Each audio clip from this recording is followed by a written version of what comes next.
For 78 years, the rules-based international order has been the West's favorite talking point. It's the system where disputes get settled through institutions, where might doesn't automatically make right, and where smaller nations have a voice alongside superpowers. But at a major security conference, Germany's opposition leader, Friedrich Merz, didn't just suggest this system was under strain. He declared it finished. Our freedom is not guaranteed, he warned the assembled defense ministers and security experts. When Germany, a nation that rebuilt itself within this very system, says the rules no longer apply, you're witnessing a seismic shift in how power operates globally. Before we understand what we've lost, let's be clear about what this system actually was. Economic disputes got resolved through the WTO, not trade wars.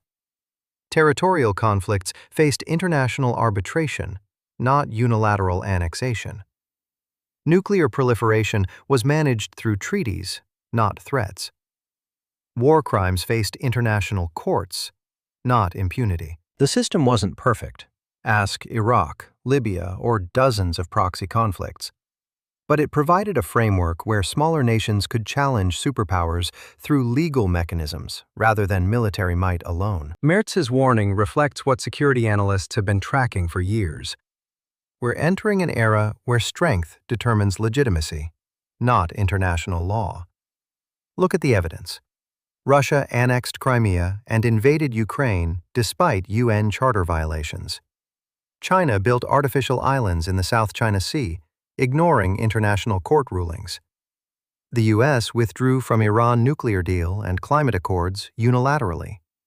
Israel faces ICC arrest warrants while continuing military operations. Germany isn't just any country making this observation. It's the nation that most benefited from the rules-based order, rebuilt from World War II ruins through Marshall Plan cooperation, reunified peacefully through diplomatic processes, became Europe's economic powerhouse within EU frameworks, maintained security through NATO collective defense. When the biggest winner of the system declares it dead, that's not analysis.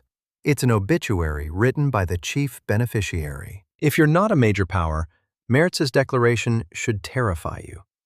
For smaller nations, the legal protections that allowed Estonia to challenge Russia or the Philippines to challenge China no longer carry weight. Disputes will increasingly be settled through economic pressure or military intimidation. For global trade, without WTO enforcement mechanisms, trade wars become the norm. For regional conflicts, international law provided at least theoretical restraints on conquest and annexation. Without those guardrails, territorial disputes become zero-sum military competitions. Merz's speech signals Europe's recognition that it needs to choose sides in this new reality. Germany is essentially saying, we can't rely on institutions anymore.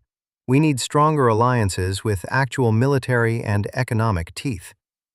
This explains recent European moves, increased defense spending across NATO members, strategic autonomy discussions independent of U.S. support, bilateral security agreements replacing multilateral frameworks, economic blocs forming along geopolitical lines rather than trade efficiency. As the old order dissolves, three distinct spheres are crystallizing. The American sphere, U.S.-led alliances prioritizing military dominance and technological control. The Chinese sphere, Beijing's economic integration model through Belt and Road and trade partnerships. The Russian sphere, Moscow's regional influence through energy dependence and security arrangements. Europe is being forced to choose which sphere offers the best protection for its interests. The last time the global order collapsed this completely was 1939. That transition didn't end well. But history also shows that new, stable orders can emerge from chaos if leaders make smart choices about alliances, economic integration, and conflict resolution mechanisms. The question isn't whether the old order can be restored. It can't. But whether the new order will be built through negotiation or conquest. This is Straight Context, giving straight context to latest news.